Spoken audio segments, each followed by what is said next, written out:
Ազգային ժողովի մշտական հանձնաժողովների նախագահների ընտրությունն ավարտվել է։ 12 հանձնաժողովներից 9-ի նախագահները ՔՊ-ի թեկնածուներ են, իսկ ընդդիմությունից ընտրվել է միայն 1 թեկնածու։ Քվեարկությանը 105 падգամավորներից մասնակցել է 102-ը, այն տևել է շուրջ 2 ժամ։ ՔՊ-ից ընտրվել են 8 հանձնաժողովների նախագահներ՝ Հայաստան խմբակցությունից Լիլիթ Գալստյանը մարդու իրավունքների պաշտպանության և հանրային հարցերի հանձնաժողովի նախագահի պաշտոնում։ Ուժեղ Հայաստանի 3 թեկնածուներ Արեգա Հովսեփյանը, Դավիթ Ղազինյանն ու Հայկ Վարմանյանը չեն ընտրվել։ Շնորհակալություն, հարգելի գործընկերներ, ինչպես գիտեք, իրականացվել է 12 մշտական հանձնաժողովների թեկնածուների քվեարկությունը միասնական կարգով։ Հետևաբար ես կկարդամ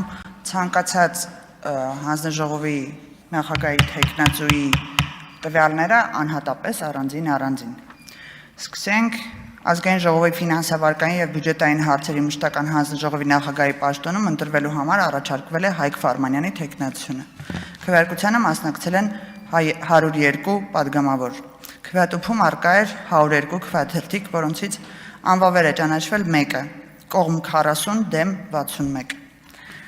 Ըստ այդմ որոշումը չի ընդունվել։ Հարգելի գործընկերներ, խնդրում եմ դուռը կփակեք։ Թող բացեն ներս գան և փակեն։ Ազգային ժողովի եվրոպական ինտեգրման հարցերի մշտական հանձնաժողովի նախագահի պաշտոնում առաջադրվել է Արեգա Հովսեփյանի թեկնածությունը։ Քվեարկությանը մասնակցել են 102 падգամավոր։ Քվեատուփում առկա էր 102 քվեաթերթիկ,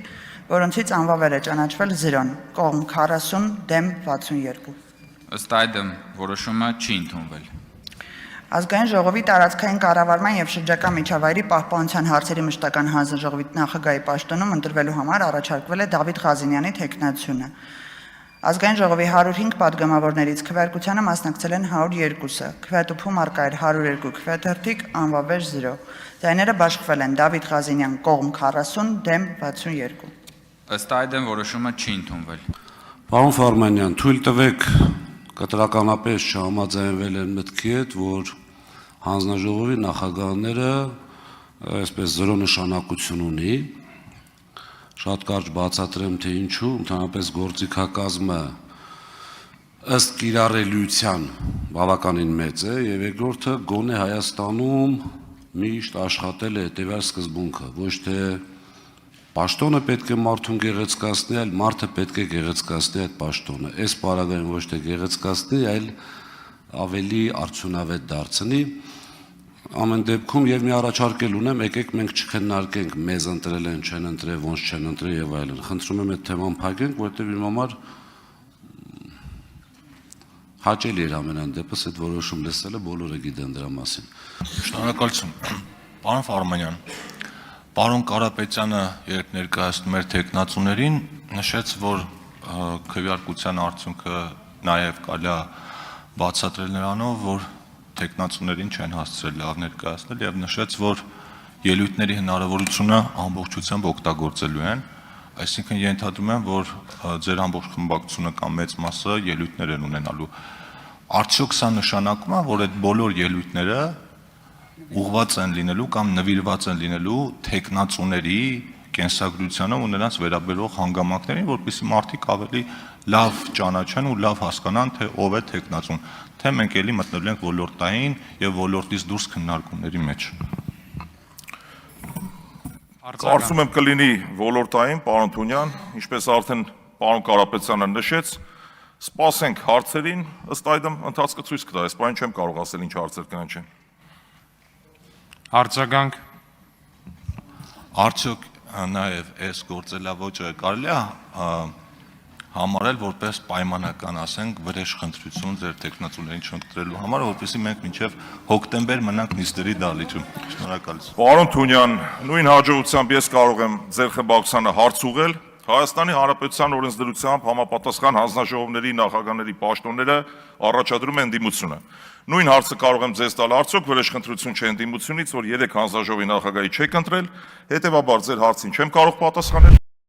Գեղարքունիքի մարզում վրայերթի ենթարկված զինծառայողներից 3-ը դեռևս գտնվում են զինվորական հոսպիտալում, պաշտպանության նախարարության փոխանցմամբ նրանց կյանքին վտանգ չի սպառնում։ Եվս 3 զինծառայող է հետազոտվել եւ բժշկական միջամտության կարիք չունեն։ Հիշեցնենք, Ճամբարակից Վահան գյուղ տանող ավտոճանապարհին բեռնատարը վրայերթի էր ենթարկել 7 զինծառայողի, նրանցից մեկը Սուրեն Վարդանյանը մահացել է։ Բեռնատարի վարորդը, որը Վահան գյուղի բնակիչ է, պայմանագրային զինծառայող եւ 3 անչափահաս երեխայի հայր, ձերբակալվել է։ Ըստ իշխանություն լրատվականի վերջինս մեքենան վարել է առանց վարորդական վկայականի եւ պետհամարանիշի։ Վահան գյուղի վարչական ղեկավարի խոսքով դեպքի հատվածը լուսավորված չէ։ Վարորդը նրա փոխանցմամբ սթափ է եղել եւ դեպքի վայրից չի փախել։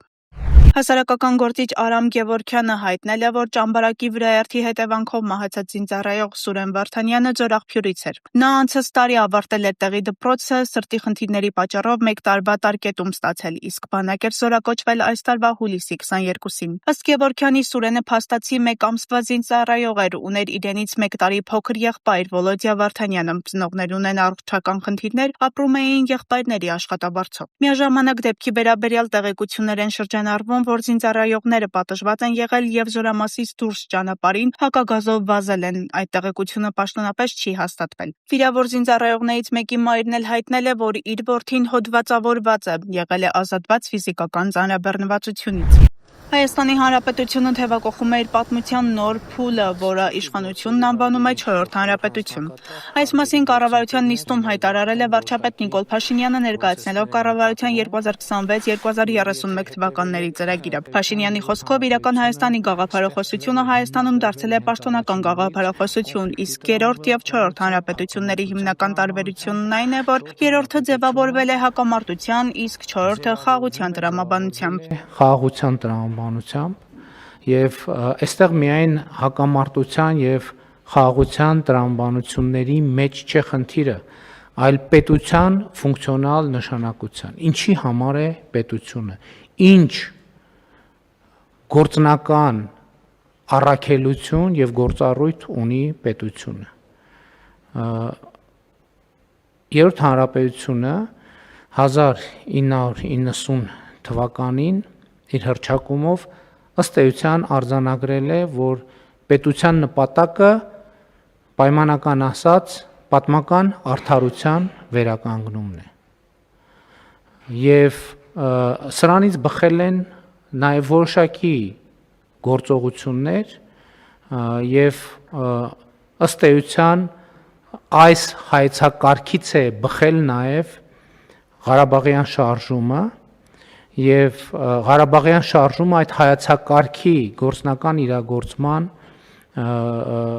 ուղղություններից մեկն է եղել։ Ես էլ նիկոլական չեմ, ճեպազրույցի ժամանակ հայտարարել է Նիկոլ Փաշինյանը։ Նրա խոսքով որևէ քահանա չպետք է լինի քաղաքական գործչի հետևորդ։ Որևէ քահանա չի կարող լինել նիկոլական, սամվելական, ռոբական, լևոնական։ Բոլոր քահանաները պետք է լինեն հիսուսական եւ ուրիշ ոչ մի բան, ասել է Փաշինյանը։ Հաստատ էլի նիկոլական չլինի։ Դրա համար հարցնում եմ, դուք որ ձեզ ընդդիմադիր հայացքով կողքից նայեք կամ եթե նայում եք, դուք նիկոլական կլինեք, թե չեք լինի։ Շնորհակալություն։ Նախ Տեր Արամի մասով ցանկացած քահանայի համար որևէ քահանա չի կարող լինի նիկոլական, սամվելական, ռոբական, լևոնական։ Բոլոր քահանաները պետք է լինեն հիսուսական եւ ուրիշ ոչ մի բան։ Եվ հետեւաբար բացի դրանից ուրիշ որևէ ձևակերպում, այո, ցանկացած բարեպաշտ քահանայի համար պետք է լինի վիրավորական։ Դուք գնացեք կտրիչին հարցրեք, որ ինքը ռոբասերժասանվելական է, ու ինքը դրանից չի վիրավորվում։ Այդ իրա պրոբլեմ։ Այդ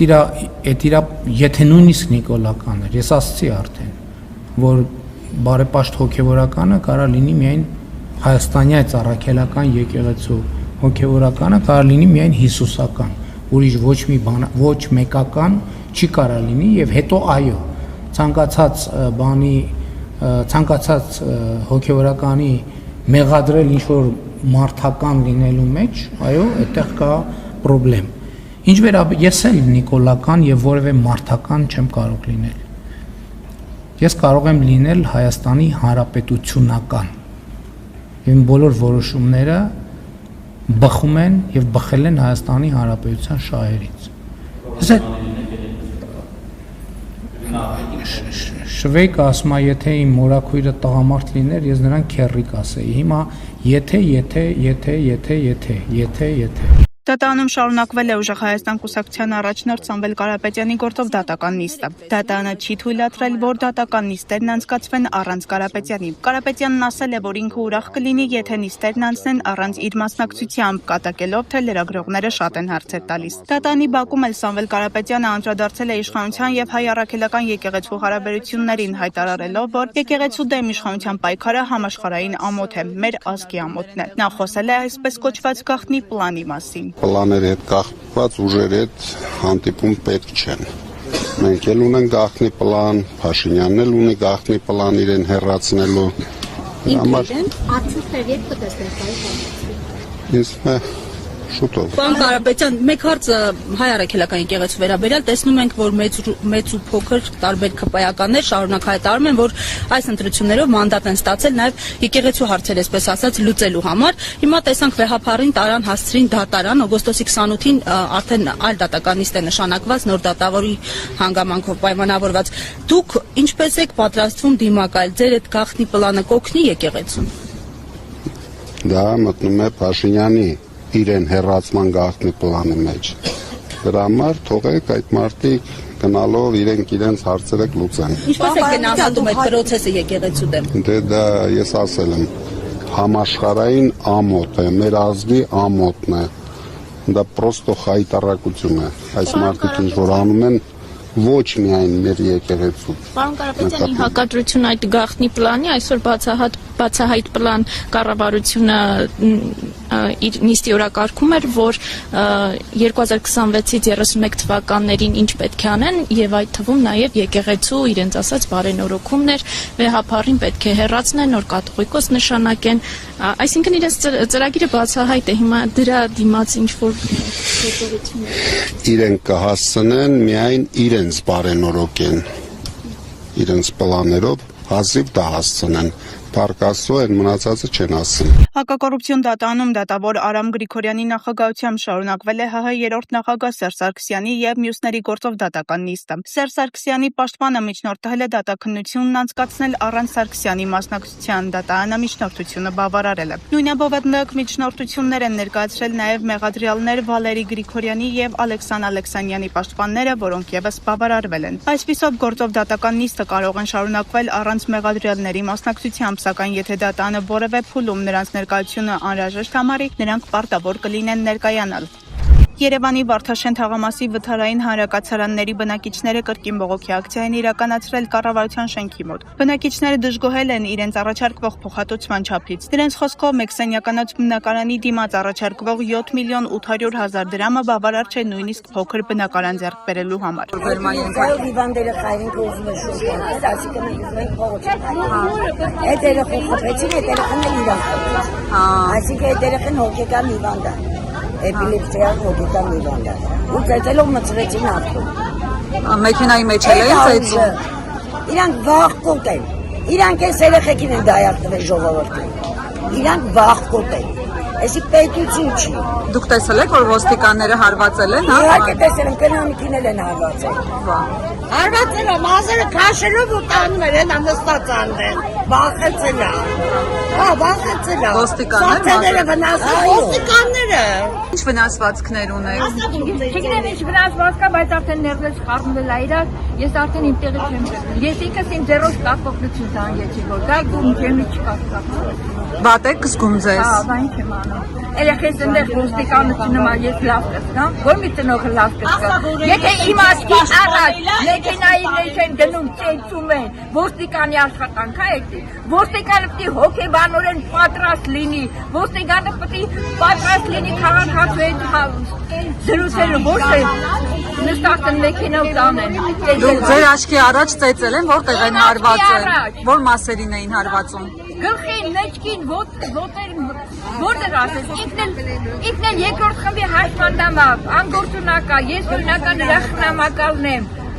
ինչ իրավունք ունեին, ես գննել երեխուն պաշտպանելու ինչ քաշքշում են, ասում ես փողոցն եմ ասում, ես գործ ունեմ իրանց հետ, փողոցն եմ ասում, չթողեցի, երեխաները ցխայնացավ, խփեց ոստիկանին, լավ արեց, պետք է գլուխը ցխեր, պետք է Չէ, այտենց բաներ մի ասեք, մայրիկ։ Ինչի՞ չասեմ։ Ինչի՞ չասեմ։ Պետք չի։ Ոստիկանը մեր իրավունքները պիտի պաշտպանի, թե մեր իրավունքները պիտի որդաղարի։ Հասկանում եմ, որ վրդովված եք, Նա հասկանում ինչ իրավունք ունի։ Իսկ այս գործը կմցնեք ոստիկանություն տենա ինչ են անելու։ Այդ բրիգադային ոչինչ ասնեն։ Ամիս ինչքան փող աստանում, բայց քաղաքացու շահերը չի պաշտպանում։ Հիմա իրեն տարել են կենտրոնի բաժին։ Կենտրոնի բաժին են տարել։ Դուք ուզում եք հետները գնալ, չգնացին։ Չթողեցին։ Չթողեցին։ Չթողեցին, երեխուն ծեծելով մեքենան նստացրեցին։ Ինձ էլ հրեցին, քչեցին։ Ինչ եղավ այդ շտապօգնությունը, կես ժամա զանգել եք, 100 հոգի զանգել եք։